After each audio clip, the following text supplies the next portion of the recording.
When we think of ancient Egypt, we imagine pyramids, pharaohs, and gods, but buried beneath the golden sands lies a world rarely spoken of. A world of sacred incest, public masturbation, sexual magic, and rituals that would shock even the boldest modern minds. Welcome to Forbidden Realms, and today we're diving into the bizarre sexual customs of one of history's most mysterious civilizations, ancient Egypt. Viewer discretion is advised.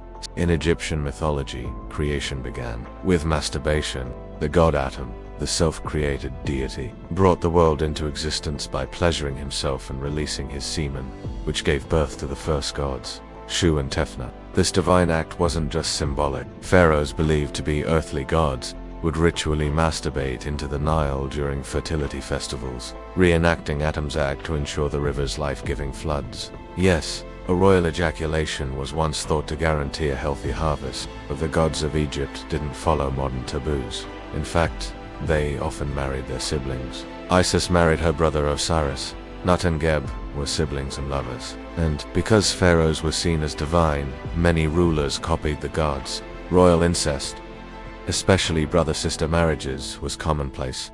Cleopatra herself married two of her younger brothers. To outsiders, this seems grotesque. But to the Egyptians, keeping the bloodline divine was worth violating nature.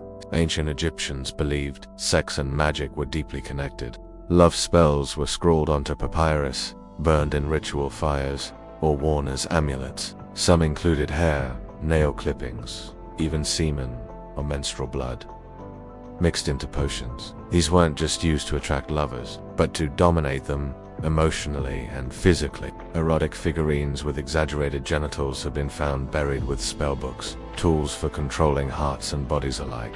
Love in Egypt wasn't just poetic, it was sorcery. The afterlife was central to Egyptian life, and sex came with you. In tombs, pharaohs were buried with erotic spells, fertility statues, and even carvings of sexual positions. Some believed sexual energy helped guide the soul through the underworld.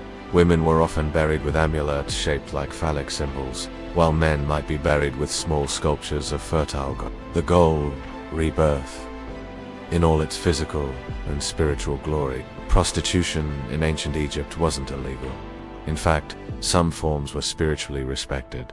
Certain temple women were believed to serve gods through sexual rites. The goddess Hathor, deity of love, music, and sex, was worshipped with dance, alcohol, and erotic performance. While not all temple sex was literal, some scholars believe ritualized intercourse may have occurred during festivals. And beyond the temples, sex workers operated freely in society. Some highly respected, others condemned. The ancient Egyptians weren't shy.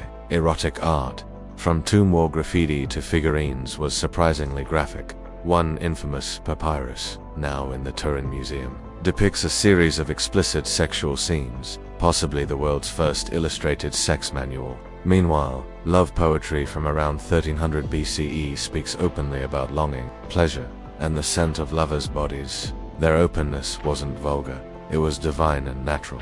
Despite this openness, ancient Egypt had its taboos. Adultery, especially for women, could be punished harshly.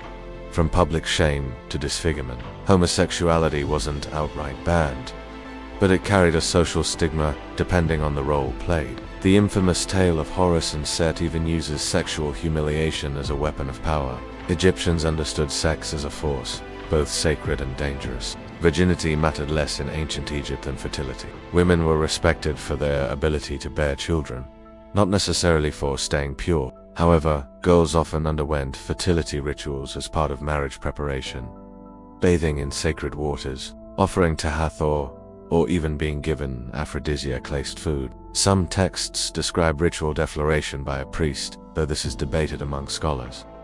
The body was sacred, and so were its functions. To us, many of these rituals seem shocking, even disturbing. But to the ancient Egyptians, sex was not dirty, nor shameful. It was life, creation, magic, whether through the hands of a god, a sacred prostitute, or the pages of an erotic poem. Sexuality in ancient Egypt was a sacred expression of power and continuity. Thank you for entering the Forbidden Realms. If you found this journey through ancient desire as fascinating as we did, leave a like and tell us in the comments.